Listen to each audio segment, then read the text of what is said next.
Entendes o que estás lendo? O podcast que te leva através das páginas da Bíblia. Livro por livro. Capítulo por capítulo. Uma exposição bíblica emocionante. Aperte os cintos e embarque comigo nesta viagem.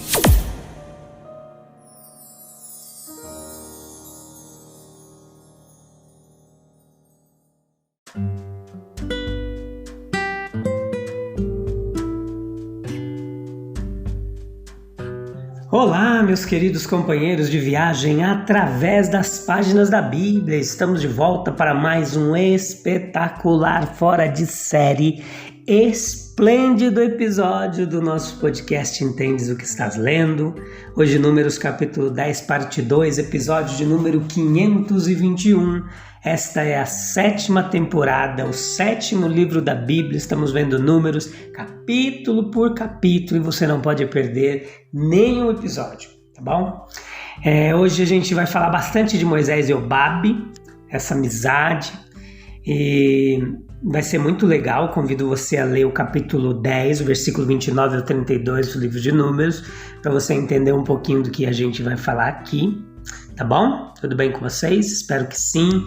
Espero que a bênção de Deus tenha estado sobre a sua vida e você tenha conseguido lidar com as suas lutas diárias, as suas dificuldades. E aqui é o lugar onde a gente se fortalece, onde a gente recebe força através da palavra de Deus para prosseguir na jornada da vida, vencendo os obstáculos e glorificando o nome de Jesus. Então a gente vai ver hoje as maravilhosas mudanças que Deus faz na vida humana.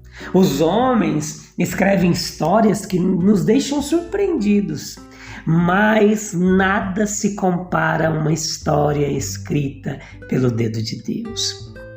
Durante 40 anos, Moisés ele foi pastor no deserto. E como nós podemos conjecturar, um companheiro frequente de Jobabe nessas mesmas cenas, e de repente ele parte para o Egito para visitar seus irmãos. No decorrer de alguns meses ele retorna ao deserto com mais de 600 mil guerreiros, além de mulheres e crianças. E assim nas escrituras nós encontramos muitas outras mudanças maravilhosas feitas por Deus na vida humana. José deixando seus irmãos se tornando escravo, seus irmãos encontrando novamente como primeiro-ministro de Faraó, o rapaz Davi, franzino ali, que foi trazido da reclusa cena pastoral para comparecer diante dos exércitos dos filisteus e matar o temido inimigo de Israel, chamado Golias. Jesus visitou Nazaré para ser um espanto, uma pedra de tropeço para aqueles que o conheciam desde a infância.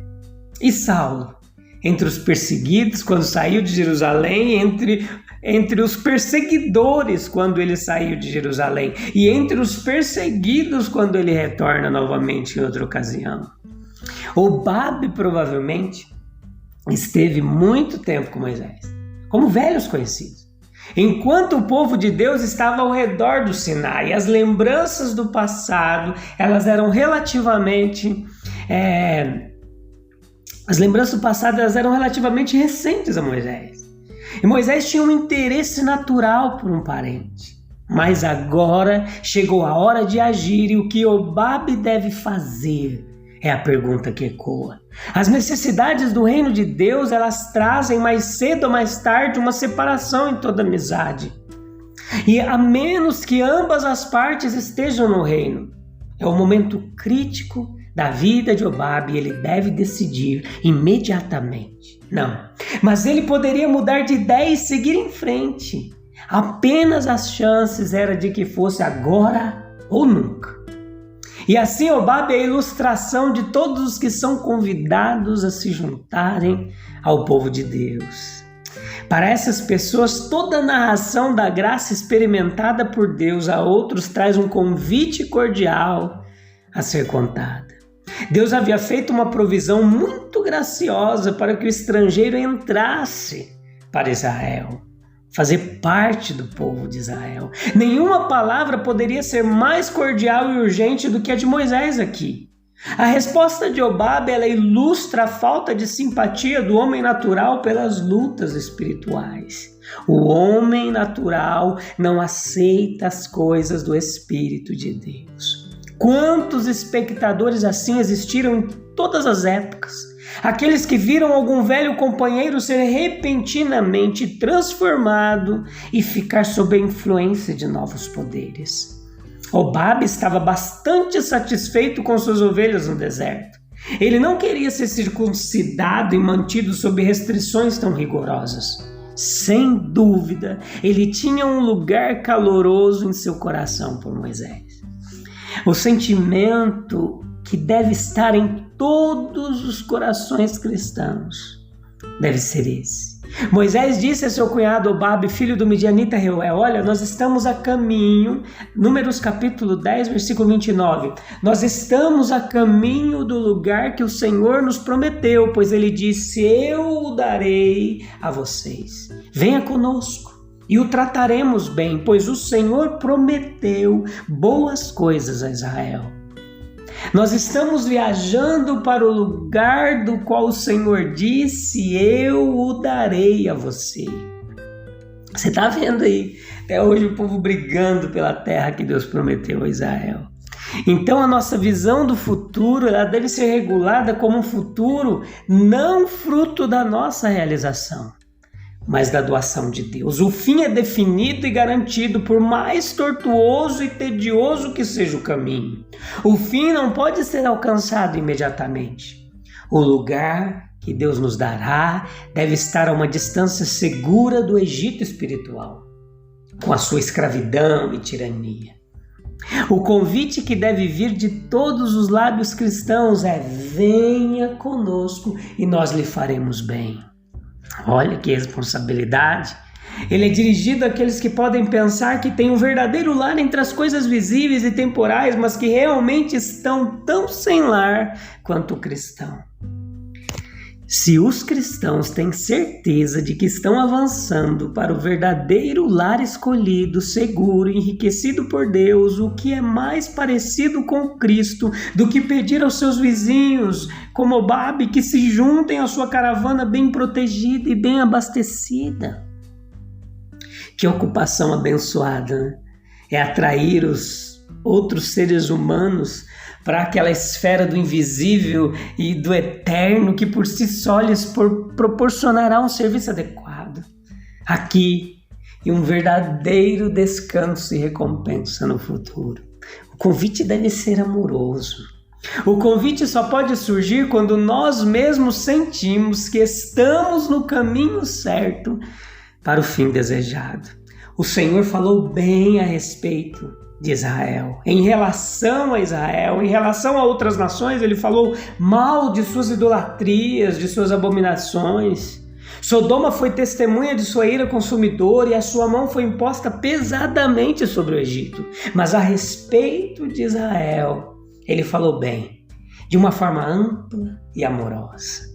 O estrangeiro, então, deve deixar de ser um estranho e entrar pela circuncisão do coração no Israel espiritual. A força dos convites não depende das nossas expectativas otimistas. Outros são tão capazes de considerar o que o Senhor falou quanto nós. Sua palavra é a garantia. Se até mesmo a nação judaica, o Israel típico, ainda precisa ter profecias cumpridas, quanto mais o seu antitipo, o Israel espiritual. Considerem por si mesmos todo o bem que Deus falou a respeito de Israel. Nós podemos razoavelmente concluir, meus queridos, assumir aqui, considerando Juízes capítulo 1, versículo 16, que Jobabe ele acompanhou Moisés. A riqueza do mundo não é algo espiritual, mas tem sido útil para a igreja. Os homens do mundo não têm nem o amor de Cristo, nem a abnegação para iniciar empreendimentos, os quais, no entanto, apoiarão generosamente. Locais de culto foram construídos por homens que não tinham religião. Em todo mundo temos exemplos disso. Foram barcos de pescadores que transportaram Jesus através do mar da Galileia, do lago da Galileia. Navios mercantes que levaram Paulo em sua viagem missionária. e os soldados de César que o transportaram a Roma, onde por todo o tempo ele ansiava por pregar o evangelho. Hobabe disse sem rodeios que não iria com Moisés, mas ele não havia pensado em todas as considerações que poderiam ser impostas a ele. O domínio de Moisés foi mais firme do que ele pensava. Que nenhum homem mundano despreze o que considera os sonhos e ilusões do cristão. Eles podem ter um poder maior sobre ele no final do que ele atualmente imagina. As amizades humanas, as antigas associações fazem parte da isca com que Cristo fornece aos seus pescadores de homens. Que coisa estranha também é ouvir os homens, mesmo em todas as suas negações veementes do sobrenatural, exaltando Jesus de Nazaré, admirando seu espírito e recomendando sua ética. Por mais que tentem, eles não conseguem fugir dele. A cada dia, enquanto seguiam viagem, a nuvem do Senhor permanecia sobre eles. Sempre que a arca partia, Moisés exclamava: levanta-te, ó Senhor, que teus inimigos se dispersem e teus adversários fujam de diante de ti. E quando a arca parava, ele dizia: volta, ó Senhor, aos muitos milhares de Israel. Números capítulo 10, versículo 34 a 36. Aqui estão duas petições. Uma quando a nuvem subiu para indicar o caminho, e a outra quando ela se acalmou e parou novamente para indicar a hora do descanso. Sobre a primeira petição, ela estava fixada na única coisa necessária, enquanto os israelitas viajavam pelo território desconhecido. Moisés não precisava orar por orientação. Eles estavam sendo guiados e não tinham nada a fazer senão seguir. Atrás da arca e da nuvem havia o evidente dever da obediência, mas o que havia na frente? Moisés poderia supor o que já havia experimentado. Antes de os israelitas completarem 3 meses de saída do Egito, eles foram recebidos por Amaleque em Refidim, que bloqueou o caminho para o Sinai. Moisés, portanto, reconhece a grande probabilidade de haver mais inimigos na frente. Agora, eles deixaram a Península do Sinai. A grande maioria dos seus seguidores, sem dúvida, pensava mais no presente do que no futuro, e tanto o presente quanto o futuro queriam ser como o passado no Egito, cheios de coisas boas para os seus desejos pecaminosos. Mas Moisés, com um espírito diferente, ele sentiu que havia inimigos no caminho. Entrar em Canaã significava não apenas viajar, mas também lutar. Esse é um grave defeito em nós.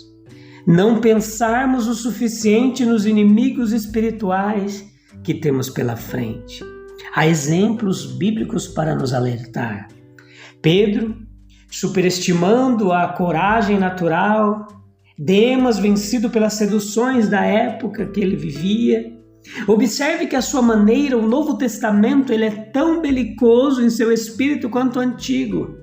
Na verdade, o Apocalipse está cheio de guerra e conquista espiritual.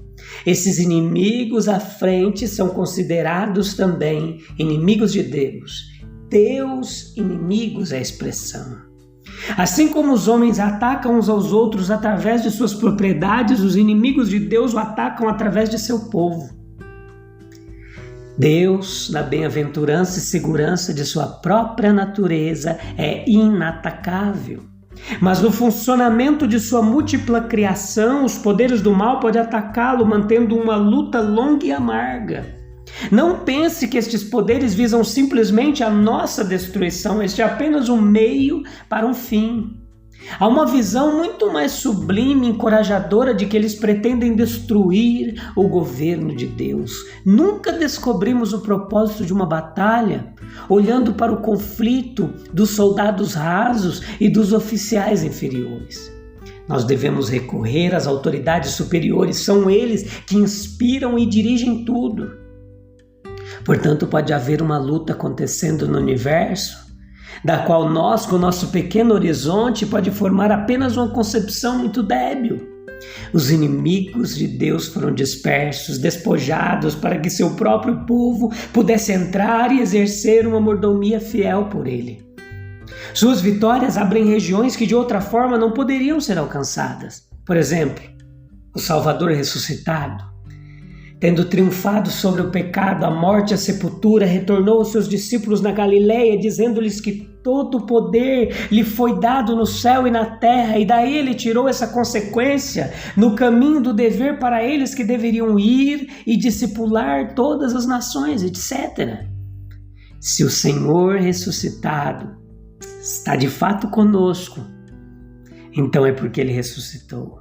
Nós, tendo ainda a nossa luta contra o pecado e a morte a cumprir, temos, no entanto, a certeza da vitória final, porque ele disse: eu já venci o mundo. Te encontro no próximo episódio. A gente vai ver o capítulo 11, que vai ser em 4 partes do livro de Números, tá bom? Deus abençoe grandemente sua vida. A gente se encontra lá, se Deus quiser, no próximo episódio. Um abraço.